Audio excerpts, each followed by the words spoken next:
Digital ladies breaking the chain, rising in crypto, we're changing the game. Crypto frontier, we're claiming our space. Not your keys, not your crypto, know your place.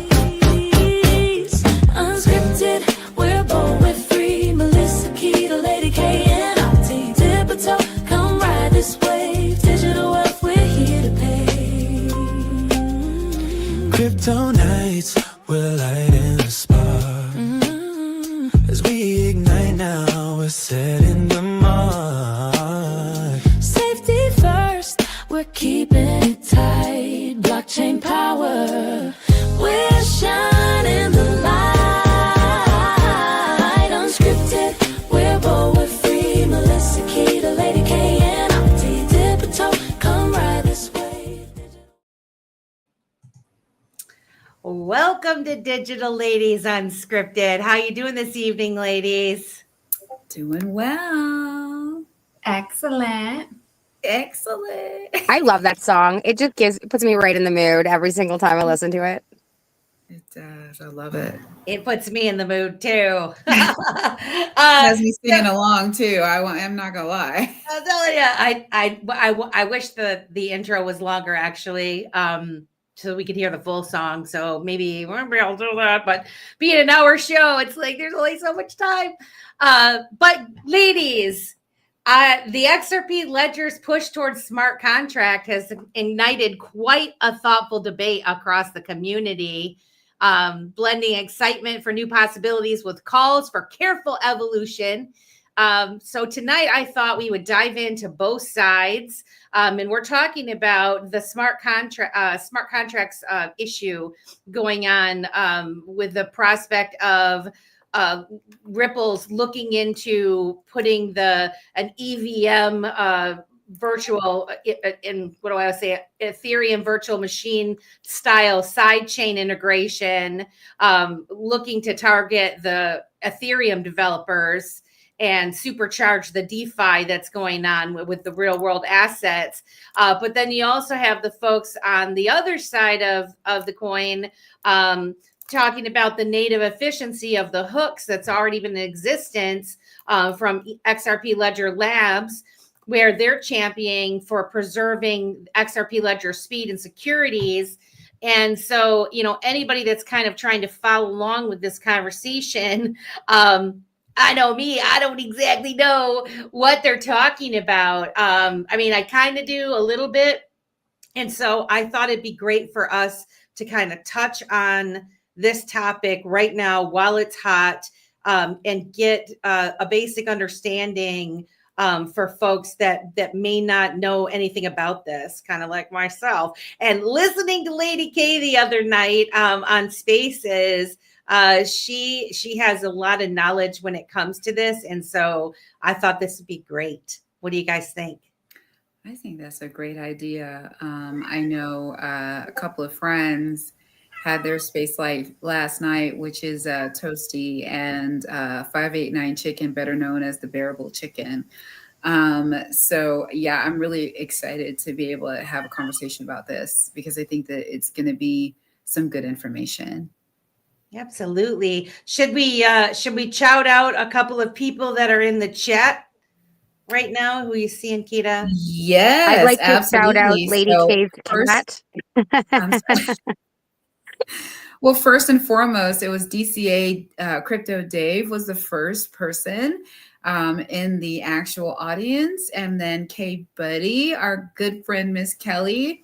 And then also Edward Franzlowski. I think I said that right, Franzlowski. Hopefully I said it right. You'll have to let me know.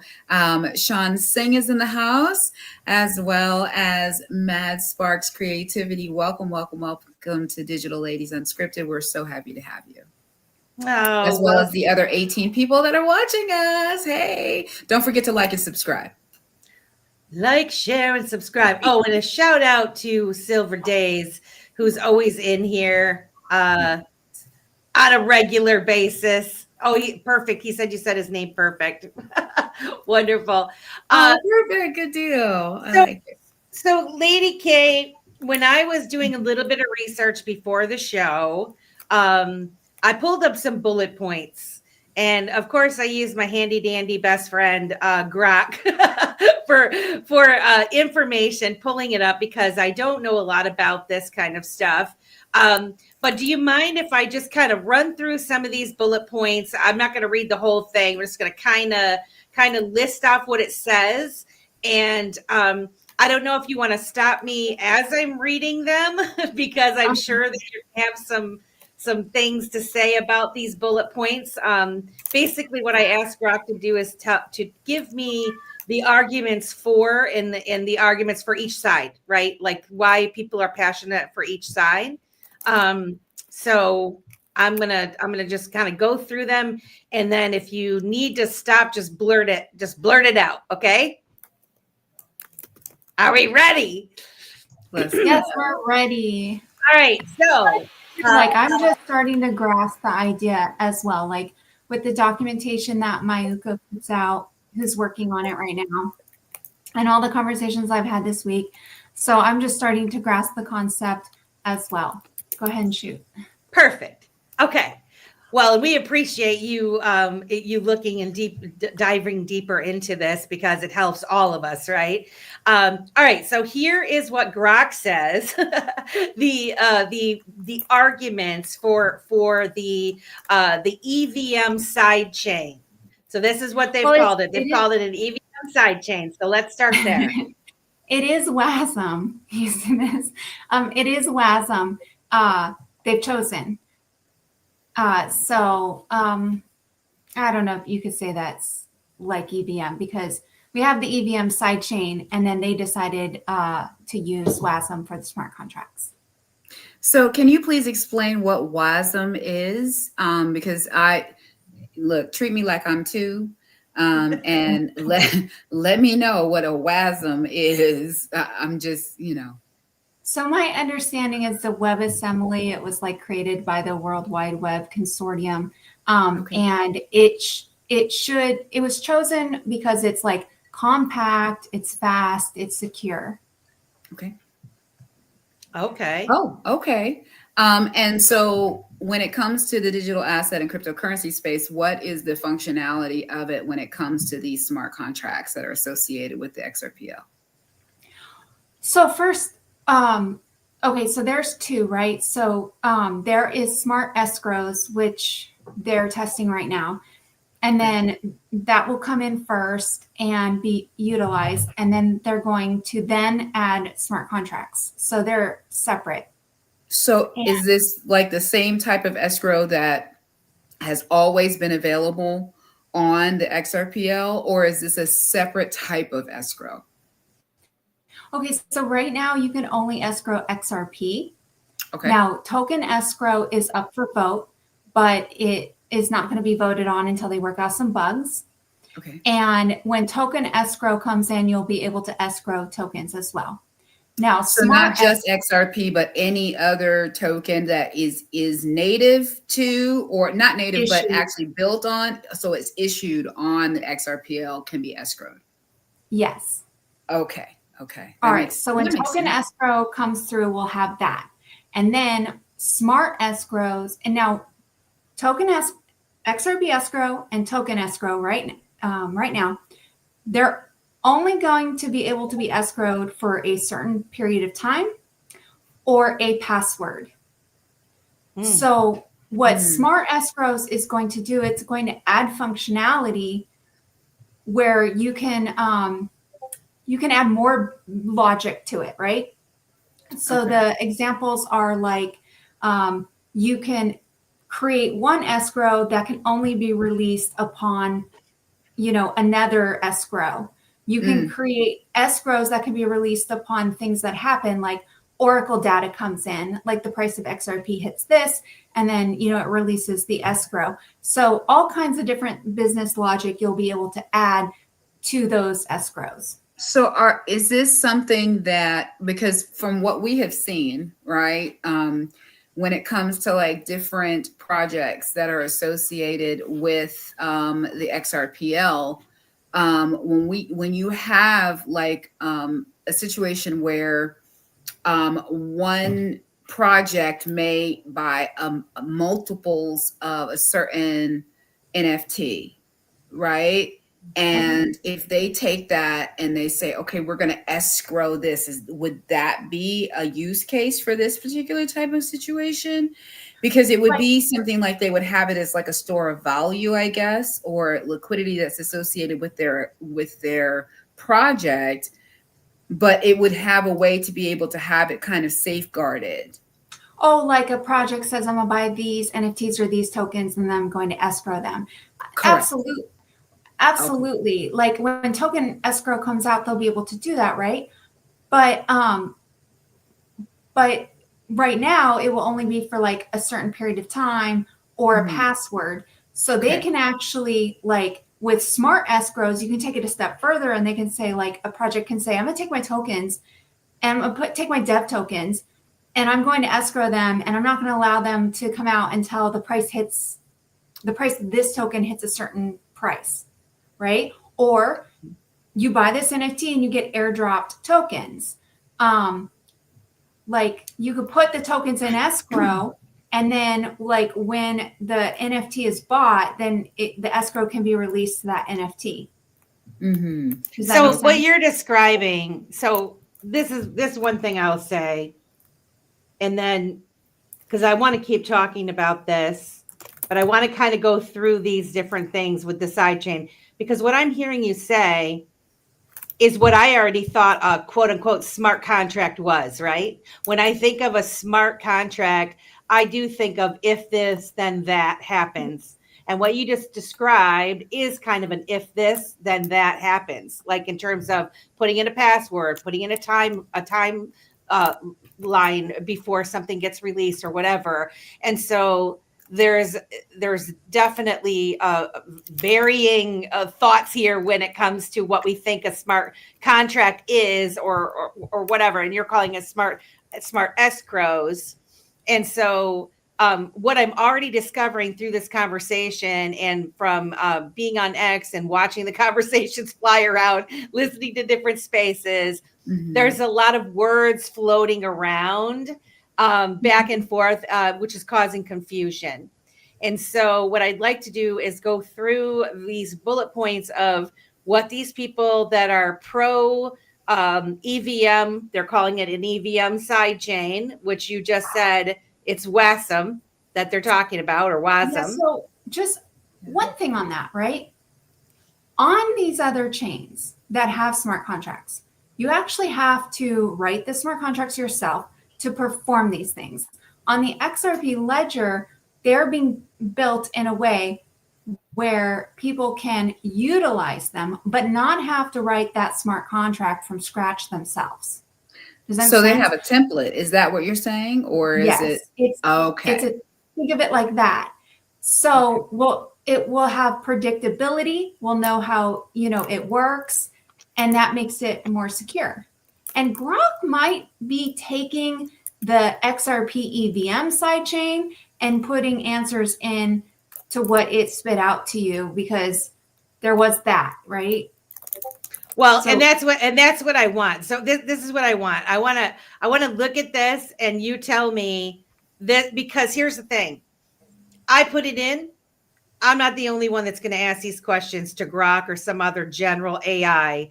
And so if we can tackle this head on and correct, or at minimum, somebody else that puts this into any kind of AI asking these questions will know how to push back and ask further questions on what it is so that we can gain a better understanding. And so the first bullet point, it says, if we do this, it brings full Ethereum style smart contracts. And it says solidity, existing DeFi, lending, staking, etc., to the XRP Ledger ecosystem quickly. It says it's going to attract the massive existing Ethereum developer base, because they're not going to have to learn a new language or paradigm. It's going to keep the mainnet fast and unchanged. Heavy smart contracts run on separate sidechain. It's going to enable institutional grade DeFi, tokenized real world assets, and cross-chain interoperability via the Cosmos. And liquidity can flow between the mainnet and sidechain through the trusted bridges. And it's a proven model already working on other chains, Polygon and Arbitrum, etc. Now these are the talking points that Grok told me. What about that is incorrect? Or if any? I mean, I think a lot of it, all of it, kind of applies to the EVM sidechain, and yes, it sort of applies to this smart escrow and smart contracts, which we'll get after smart escrows, right? Because it's not like technically a sidechain, right? That's the EVM sidechain. So there's one. The smart escrows and the smart contracts you're going to be able to create and call them on the XRP ledger. That will be native, but it's calling the WASM, which is actually off chain. The WASM is going to actually create the smart contract, right? So, and then you'll be able to call and execute it on chain. So it will be native on chain, but the EVM is off chain. This EVM sidechain is off chain. So are we talking three different things here? So are we? Okay. So the arguments I keep hearing about are the EVM. They don't want the EVM sidechain deal. So they don't. That's what I think. So let me sum up what I hear people arguing. I just think that because we do have an EVM sidechain where you can go and you can create Ethereum style, contracts. There hasn't been a lot of activity on it, but it's there. I think Grok is pulling that and thinking that's what you were asking it. Now, as far as the smart escrows and the smart contracts, what I think the arguments is one, why use WASM? Like, why go off chain? Two, why have smart contracts at all? There's some people arguing that the XRPL ledger doesn't even need smart contracts. Now, I mean, I don't agree with that argument because how are we going to compete, right? Like, if a project wants to do this business logic for their project and we don't have it, they're going to pick a chain that does. I mean, if you want to tokenize real world assets and we don't have a way to utilize smart contracts or DeFi, automate DeFi, and we don't have smart contracts, a way for them to run that business logic and automate these things, then they're going to pick up a chain that does. But I also argue if we have this at a protocol level where we can know how it works and automate it, then it's more decentralized. If we never allow that, then in order to have DeFi on the ledger, then we're going to have to depend on someone who, sends that yield to us or holds the tokens, or, you know what I mean? Like, if none of it is at protocol level, then it'll all be centrally controlled by the person facilitating it. Yes. And so I guess my thing is if we have the EVM sidechain, which someone can already use, right? So I don't understand why this is all of a sudden a crazy debate over that particular thing. If it's already been there and you can use it, is the debate then really the smart escrows? Like what is the debate over then? And the other thing is that so let me if you can already do this, if you can already do these things, then like what's the hoopla over? So let me explain that. The EVM sidechain though takes, like, if you send XRP through the sidechain, it's going to take that XRP, it's going to take it to a different chain, a different blockchain, to then create a smart contract and utilize off the mainnet. Okay, so like, I see. So it basically makes it more efficient for the XRP that's in use. Okay. Basically.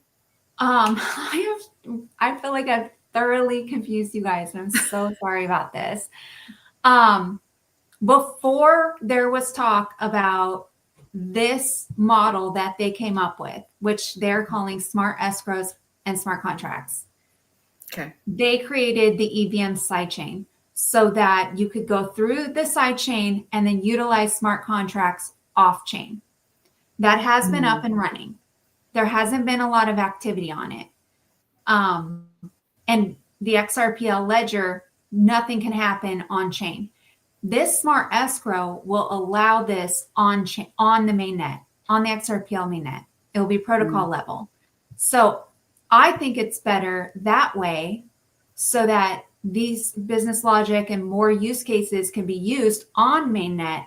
But the argument we're hearing like this week is that XRPL doesn't need smart contracts. We're a clean payment rail. We should just not, all smart contracts should be off chain. I personally don't agree with that because, like I said, people will go to other chains. Projects won't be able to utilize the XRP Ledger like other chains, which I don't think will help with our adoption. I think we'll have more adoption and more use if we have, use cases, utility that they can use, right? And there was a third. Oh, I also don't agree with it because of the central control. I think it will decentralize more. So if we don't have smart contracts on chain, then what do? We go to the EVM sidechain, which takes us to a different chain. We can use Flare, which takes us to a different chain. Horium, which takes us to a different chain. Well, what happens in that? What happens is you take your XRP and you give it to these blockchains who then lock it up, right? And then they issue you a representation of that coin on their chain, and then you utilize it in their ecosystem. Well, that is, oh, sorry. Let's go. Oh, I love it. That's my tagline. So I think, so there is, well, I have lost my train of thought. Sorry about that. So no, you're good. So it's centralized control because somebody's literally holding your tokens and they issued you just a representation. But if you have XRP on the XRPL, and then we have smart contracts, and a DeFi project is able to automate the yield going back, and the tokens are held on the blockchain, not somebody else, not a different blockchain, but on the blockchain, I think it will help with decentralization. I think it doesn't pollute. I think it keeps from having it polluted, I guess, or keeping it on. Yeah, I agree with that. I do see that. Do you think that the argument that people have when it comes to there being smart contracts is that they feel like it pollutes the ledger? Do you think that's what it is? That's another reason. They're very concerned about bloat. Right? Like, is the ledger going to be able to handle this? But I feel like we heard that argument with NFTs. I feel like anytime we get something new, we'll hear that argument. And it's a valid argument. Like, can the ledger handle all the transactions? The funny thing is we can get smart contracts and the ledger could totally handle all the transactions and then nothing new is added. And then we get mass adoption and we get so many people and projects in that now we're at a point where the ledger can't handle the transactions, right? So like this could be an issue, like not now, but way in the future. I feel like it's just something that we have to deal with when it starts happening. And it'll be a high class problem to have. Right. You know what I'm saying? Because if it's that many people, you know what I mean, or that many projects that are now coming on and we have mass adoption, and the only problem we have is the fact of the volume of it. But you don't want that. I don't think you want to have that problem. No, I'm not saying that you do or you don't. I'm just saying that is a high class problem to have, that the actual adoption is there and the volume is there. You know what I mean? Yeah. Let's talk about the other side where they've said we've already have native hooks where XRP Labs and what is it? Is it Zhao? Is it Zhao. Zhao? Zhao. So they have hooks, which this is something that that I'm not super familiar with. I need to know a little bit more about it, but they run directly on the XRP Ledger mainnet. There's no bridges with the hooks, Oh. correct? Is So that I wrong? hear that a lot, that we have hooks and it's on the XRPL. But we do not have hooks. We do not have hooks. So Zhao was created, you know, I'm not going to get into all that. Like, you know, they wanted hooks on the XRPL mainnet. It wasn't happening very fast. They created, you know, they removed the amendment and they created Zhao and they put hooks there. And it was a copy of the XRPL code with some changes, like hooks and some other changes. And then they created a one-way bridge to it where to go to that, you had to burn XRP. But see, they didn't want to issue a representation of XRP on the Zhao, which then you could bridge back, because holding those tokens is holding other people's funds, and that requires licenses. And so like, that's kind of like what I was saying about these other blockchains. If we use them for smart contracts, then we're taking our XRP and we're putting it over there. Yeah. And we're giving it to someone to hold, right? Yeah.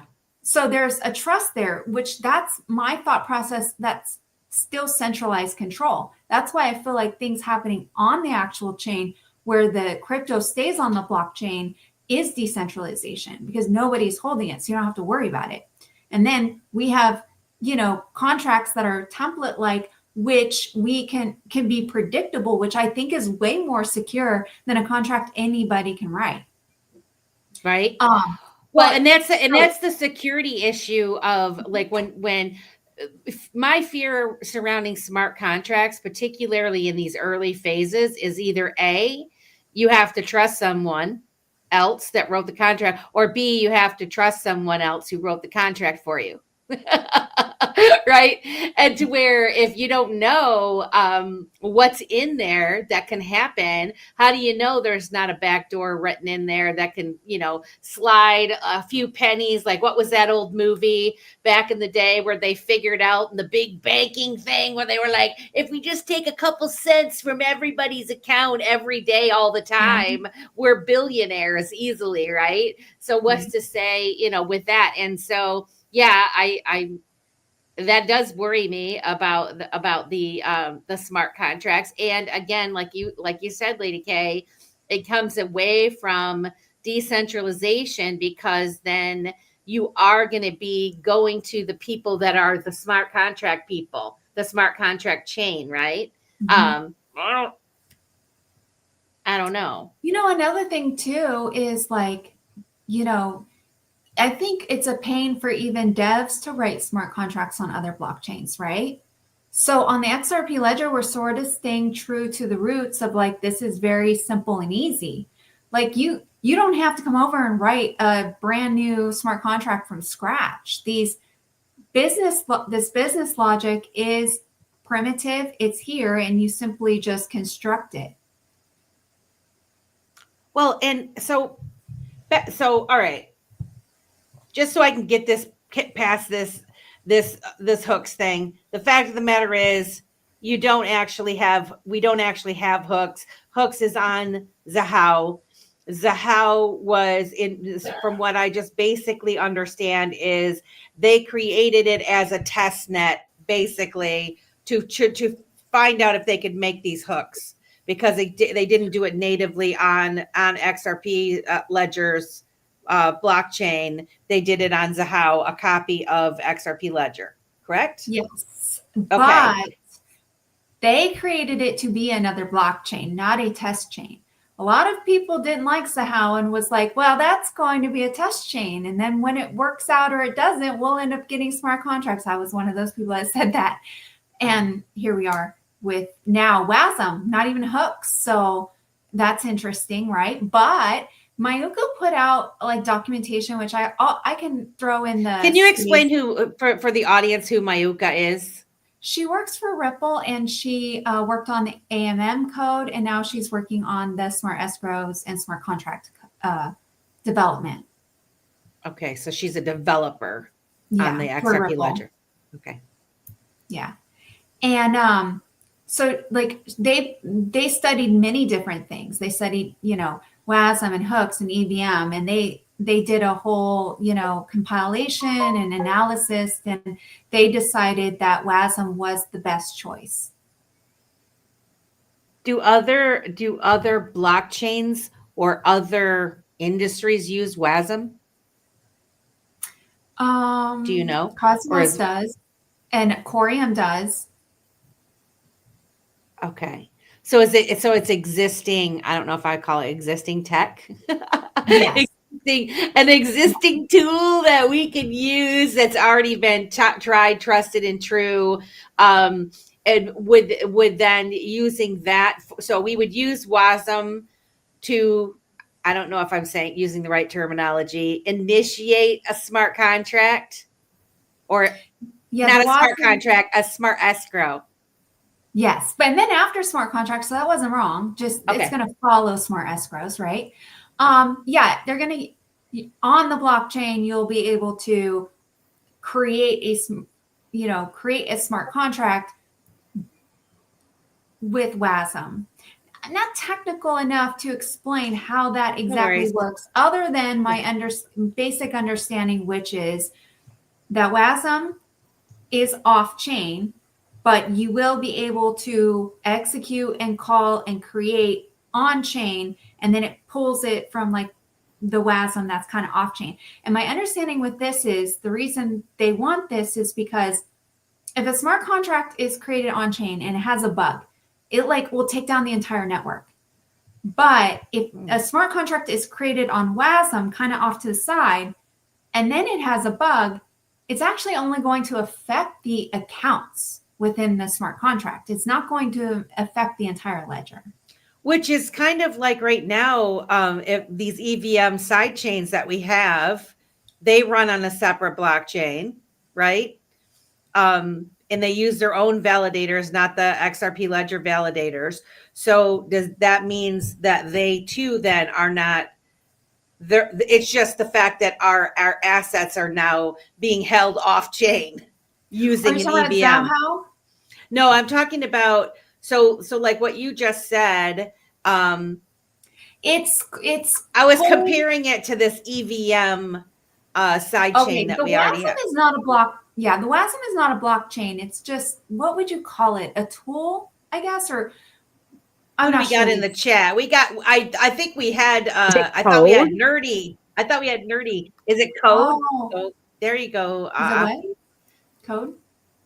I just said, yeah, is it code? Like for me, it reminds me of the conversations we used to have about the stories about like email, where they couldn't communicate to each other. And then eventually, they all had to like be able to communicate the same thing. Like in my mind, what you're describing is code that's sort of like substantiated by whoever in the background that says like, this is what it does, and this is what it allows, and this is the code that sort of brings forth the things that you want. That's probably a good word. I'll have to ask that what we call this, but it's not. Yeah, it's not a blockchain. It's just like facilitating or writing the smart contracts. Oh, that you initiate. It's just language. Sean says it's just language. Thank you. A pass through hub. Awesome. Amy says, yeah.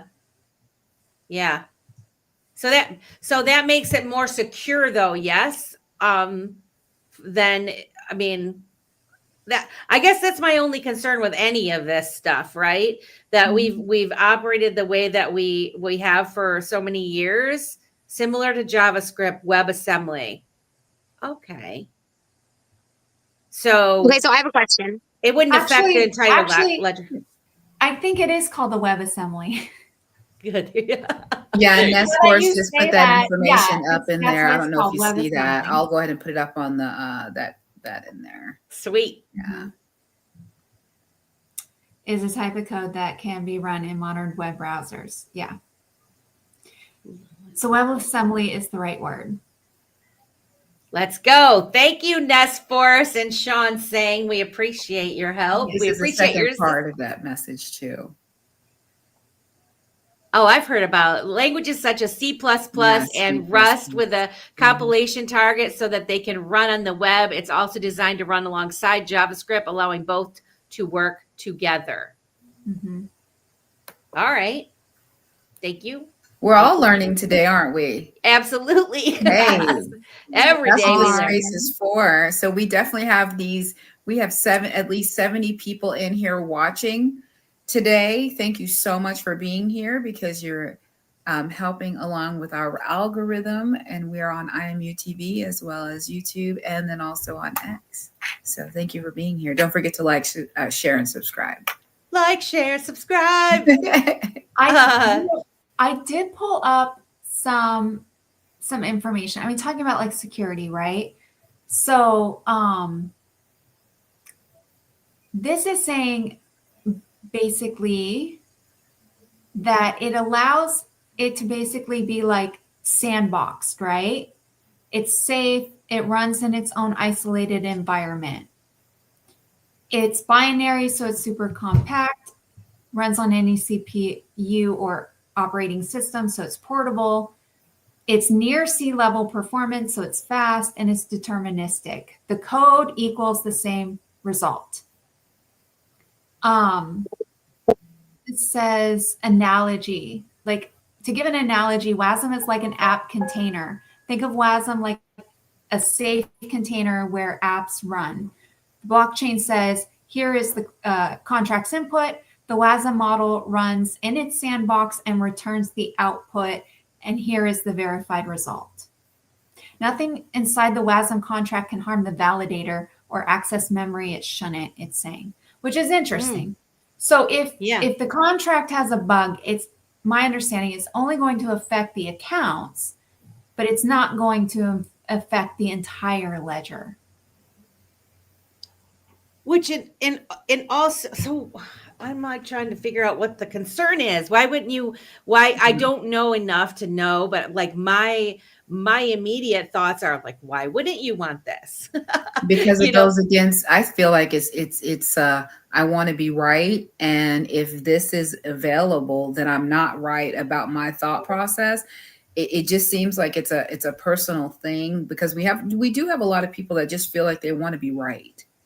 You know what I mean? They want to win an argument, you know? Well, and not only that, I mean, people that work for years in a certain direction, they put a lot of time and effort in one direction. Yeah. And then something else comes along that is like a serious threat to everything that you've just been doing, to where I could understand where some people are like, well, wait a minute, you know, Makes stuff obsolete, basically. Well, yeah. And even you put yourself in a box. Like I always say, I don't like to put myself in a box, because when you are working head down and you've got it and you have a consensus of people that are like, this is the way that we should do things, then somebody else comes along with an idea. It's like, oh boy, maybe this idea is going to be better than what I've just been spending my last 5 years of my life working on. Right. And I can understand, I mean, hence the Bitcoin argument, right? All of the people that have invested time and money and everything else into Bitcoin, and, you know, they don't want to look outside of the box to think that maybe there are some other opportunities that will solve other real world problems quicker and faster and more efficiently. And so they tend to just want to just stay right here. And so that is part of the reason for this show too, is to like determine, like, is this what this is about? You know, Keda's correct. It's an ecocentric thing. Well, you know, one argument I heard was that David Schwartz had always said like that smart contracts were better off chain, right? And so like the argument is that the XRP Ledger is a really clean payment rail. We do one thing, we do it better than anyone else. We're safe and secure. Why mess this up? Why open us up to something that could mess us up. Yep. But feel I that. just learned, I didn't know this. I thought when they were working on Codius, it would be like an amendment coded in. And it actually, Codius was going to be the same setup as this, like native where you can call it, but then the smart contract's kind of like off to the side being created and called, right? Mm-hmm. And I was like, well, they've been working on Codius for years. So like, this is kind of what they always envisioned, I feel like. I mean, I think so too. Yeah. I mean, and they help fund Flare, they help fund Corium. But I don't know. I just keep going back to, we want it on chain. We want the crypto not to leave the chain. And I love the fact that we're going to have smart contracts that are deterministic and that we will be able to know what the output is. I think it's the safer way. I hate Ethereum. I hate when worrying about, like, if I get a token, Tell us how you really okay, my wallet. I don't want to live in that world. Who wants to live in that world? Not us, obviously. I do want to ask a question though. So like, I get it. And I will say this, from the little that I know, and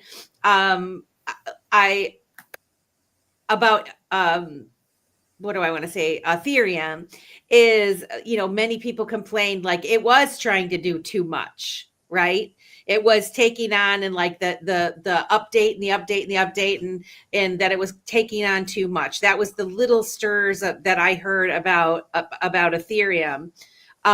Your point about taking XRP off of the ledger, not having it on the ledger. Now here is what I'm wondering about.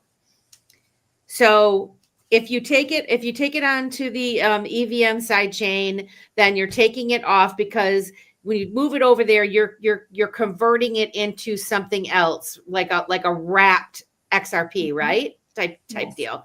Now, as far as price goes, it doesn't really affect XRP's price, right? But now, because I guess what I want to say.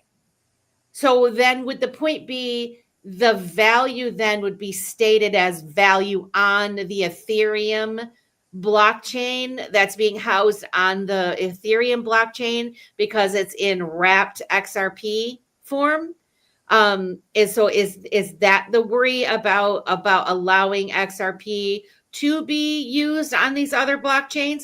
Because one of the things I think about XRP as being a tool, to be able to be used for different things.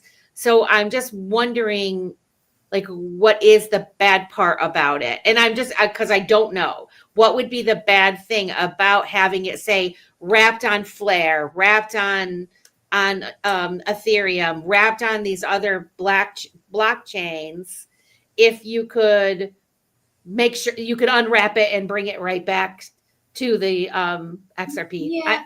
Am I asking the question that's legit? I don't know. I do understand what you're asking me, and okay. I'm not totally against it. I minted FXRP on Flare. I'm not totally against it, right? But I'm just saying though that takes XRP, it locks it up into a protocol or something, right? You're given a representation. It doesn't really affect price because this is where arbitrators come in, right? Yeah. Like, they can come in and they can make sure that the price, like on the other chain of the wrap version, stays in line with, the price of XRP, right? And then it can be used within the ecosystem. And if that's the only way, then that would have been the only way. I just think it's better to have the actual token on the blockchain. And I think it does provide an attack vector, or it could. Because these blockchains, somebody has the keys to that wallet holding that crypto. The crypto is not being like, I guess it never leaves the ledger, right? But they have the keys to the wallet holding the crypto. Somebody has that because you gave it to them. They're holding it. To wrap it for you.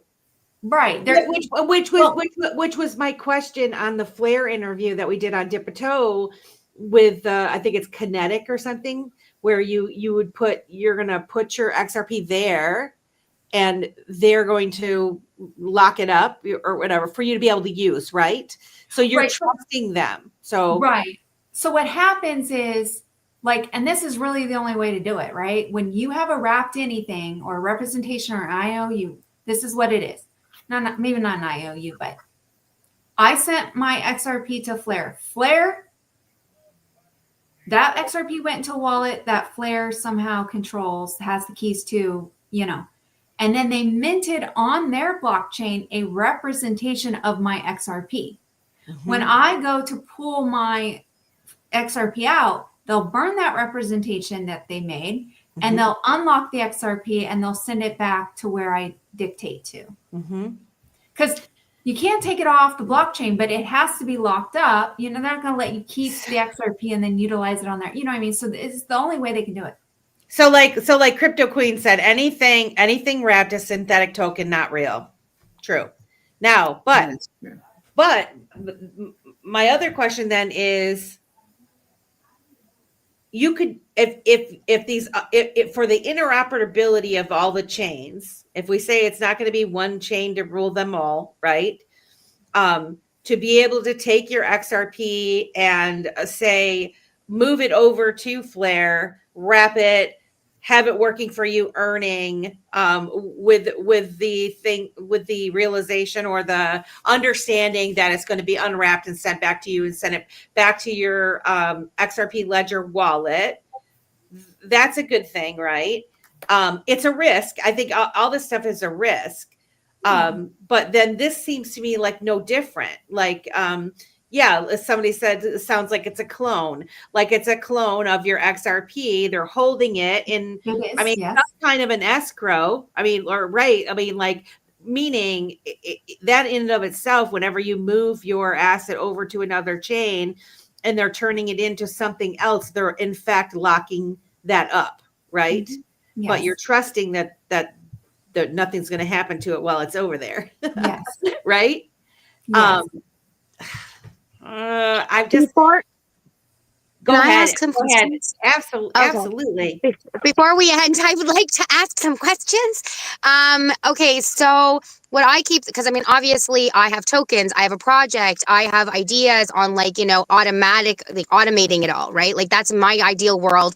I set up 100-year plan and it just executes the plan in the terms that I deem fit, and then I can just walk away and everybody knows here's the code. It's black hole or whatever. And that's the end of that conversation. So, I have invested interest in a lot of these things too. But every time you talk about this, I keep thinking about the major difference that I see between Stellar and XRP Ledger at this point is that in the past, I have used Bitcoin wrapped on Stellar or Ethereum wrapped on Stellar. And so while we're talking about wrapping XRP and taking off chain, I'm wondering if all of these things are arguments to putting other tokens on XRP so that there is an interoperable. And that we have wrapped Bitcoin, we have wrapped Ethereum, we have wrapped Litecoin. We've had it for years. Yeah, but the thing is that it's not in the forefront as much. People aren't using it as much. So I hear what Opti is saying, because what she's saying is now these other chains that may have felt some type of way about XRP and, we have these things now that can compete with XRP. If they now have the smart contracts on at the XRPL and now exactly. And now what use is there for us? I think you're right. It's more secure, right? So will we see a bigger influx of those tokens coming onto the XRPL to then be utilized? Let's hope. So inside of that, my question is, first of all, I didn't know that. So, and that's impressive that I didn't know that, considering I spend so much time on the blockchain with tokens specifically. Yeah. So in this case, when you're saying that, Okay, so I have experience where I have had Bitcoin on an exchange. I transfer it to a Bitcoin wallet that shows up in Stellar, and therefore it's wrapped, and I can convert it with using the Stellar ledger to Lumens, and then ironically XRP is usually how I do it. And then I send that over here to the XRPL. And so I'm just curious, like right now, you're saying that those things exist. Is that part of it, where like somebody could send a Bitcoin to an XRP Ledger wallet, but it's holds the Bitcoin or the Ethereum, and who's running that, and who am I trusting? Because I think a lot of this comes down to the fact that XRPL chose to use the word trust line for a reason. Everybody else, association, whatever. In this situation, the fact that and I listened to your a little bit of your conversation last night, and it was like, who do you trust, right? That for me, this whole 50 minutes is like, okay, so who am I trusting? Like if it's Flare, okay, I trust them. They've been around this amount of time. I can look back. I can say, they have a big enough stake in what they're creating that they're going to be trustworthy. But I mean, we've seen giant things collapse in the past 10 years that people trust. So yeah. So my question is, all the things I just asked, I won't ask again. Okay, so I agree with you, right? Like trust is huge, and to take the XRP off to another chain to then utilize smart contracts that might not be as secure, because they're written them like by whoever. This is why I love it this is why I want it on chain, and I love the way that they came up with it. Now, to answer your question, when you sent Bitcoin to that Stellar wallet, you sent it to someone who locked that up, and then you sold it, but whoever you sold it to can then go get that Bitcoin you had locked up, and they can send it to their Bitcoin wallet, right? It's the same thing on the XRPL. GateHub issues wrapped assets. Bitstamp issues wrapped assets. So you can go through them to either wrap your assets, and actually you can go on the DEX right now and you can buy wrapped Bitcoin, wrapped Ethereum, wrapped Litecoin. I actually hold all three in my wallet because I get it airdrop through Reaper. Interesting. So somebody actually created a business, basically, where you can buy wrapped things. So like somebody already did the work for you and you just go and pick it up. So they're probably making a little premium. I don't know. I'm just guessing. I'm just guessing with all this stuff. I didn't even know that you could do a wrapped Bitcoin on the XRP Ledger. I'll have to look up when we're on Space how long it's been, but I mean, it's been years, and I think we were like the first to have these kind of gateways too. This is the sneaky stuff that goes on, that because there's so much chatter about certain things, right? And just even right away, it misleads me from the conversation with what's being talked about, the arguments back and forth. There's a lot of noise, which tells me, there's a whole lot more to the story here. And so, even just having this conversation, look at Amanda's been on the blockchain for years. Stellar didn't even know. I didn't know. I've had a show for 4 years, just studying crypto. I didn't know that. And I mean, so but don't doubt you. Like the average XRP holder, right? I can see why you'd want Bitcoin on XRP, because then you can send it faster, right? That's kind of our joke. That's why we do it, right? Yep. But the average XRP holder is they're interested in XRP. So, and these other chains like Stellar does have smart contracts. So maybe it was more prominent because you could go onto a fast chain with smart contracts and utilize it. Maybe we'll see the same thing once we have sort of the same options. And just before we go, I don't know if it was in this conversation last night or right before the show. So just to reiterate, one of the things that you had been talking about was that you really appreciated how it was like a standard, so that the because it will be a protocol level, everybody can use it, so that we won't necessarily have to go outside and trust outside sources. That it's once the smart contract is created, everybody can use that. And maybe you Yeah. can, before we leave, you could tell us like your conclusion at this point or your opinion or something, because we only have like 4 minutes left. Right. And actually, we talked about smart escrows a lot, but smart contracts will follow. And then that will be where you can be a little more creative in writing. But once like a smart contract's created, it's actually going to like be on the ledger where then anyone can utilize that smart contract. And Because this it's actually open is going source. yes, open source, and it's going to save space on the ledger. You know what I mean? So like if you need something done and it's already been created, you'll just be able to utilize it other than having to recreate the will over and over and over again.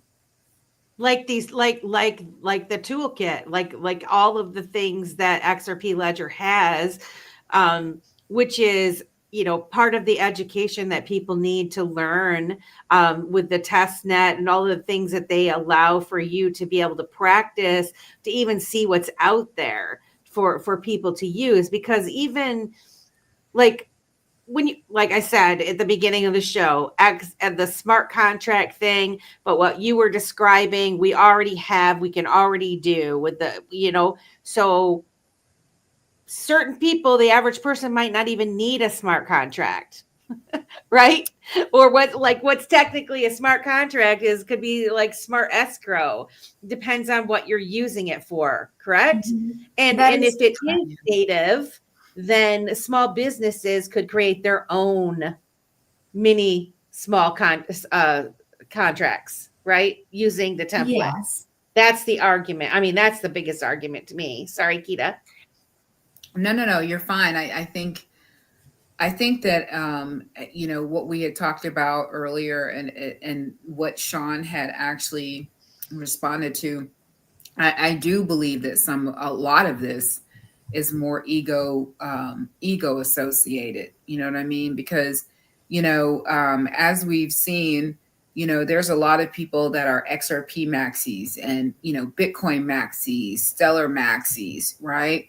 And they want their chain to be the best, you know. And when one is already a disruptor and already has kind of paved its own road, and now they've come up with something else that can make them that much more viable and that much more of a juggernaut, you know what I mean? Yeah, people are going to try to come for their necks, you know what I mean? And try to, you know, disprove it, you know, try to dissuade. So I think there's a lot to this. You know, I think that these conversations are going to continue. The debates are going to continue. The arguments are going to continue. But I think that it's great that we're out here trying to at least get, you know, drill down so that we can actually get more information and kind of dispel some of, you know, the angst that I feel like is out there. So, man, I want to say to you guys, I just posted the link to the after space. It's going to start at 10:10 over on X. I posted it in the chat here. So we'd love for you guys to come over there. Because I'm sure you guys have a lot of questions or even input for this to be a great conversation. You know, we're all gonna be there. And I can't wait to hear what everybody's thoughts are on it, because it is a controversy right now. You know, it is a controversy right now. yeah, It's also very confusing. Yeah, I just want to say before we go that I'm just really excited about it all coming, honestly, because, you know, for 5 years, I'm like, okay, so when this money comes into this wallet, how do I send this percentage here, this percentage here, this percentage to NFT holders, this percentage in escrow that's not going to come out in 20 years, that gets released at this time? You know, like I have all these crazy ideas and it's all manual at this point. And so fully over the past year, we've had more and more people come in to give like automated, you know, airdrops and things like that. And so I'm really excited about being able to do this on chain and make sure that, you know, people can see it, they know what to expect, and that it's all, you know, automated. And I'll see you in space. Let's go automation. All right, ladies.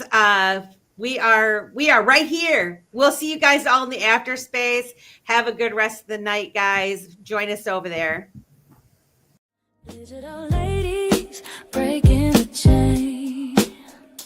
Right. Rising in crypto, we're changing the game. Crypto frontier, we're claiming our space. Not your keys, not your crypto. Know your place. Unscripted, we're bold, we're free. Melissa, Keda, Lady K, and Auntie Dipito. Come ride this wave. Digital wealth, we're here to pay. Crypto nights, we're lighting the spark. As we ignite now, we're setting the mark. Safety first, we're keeping it tight. Blockchain power,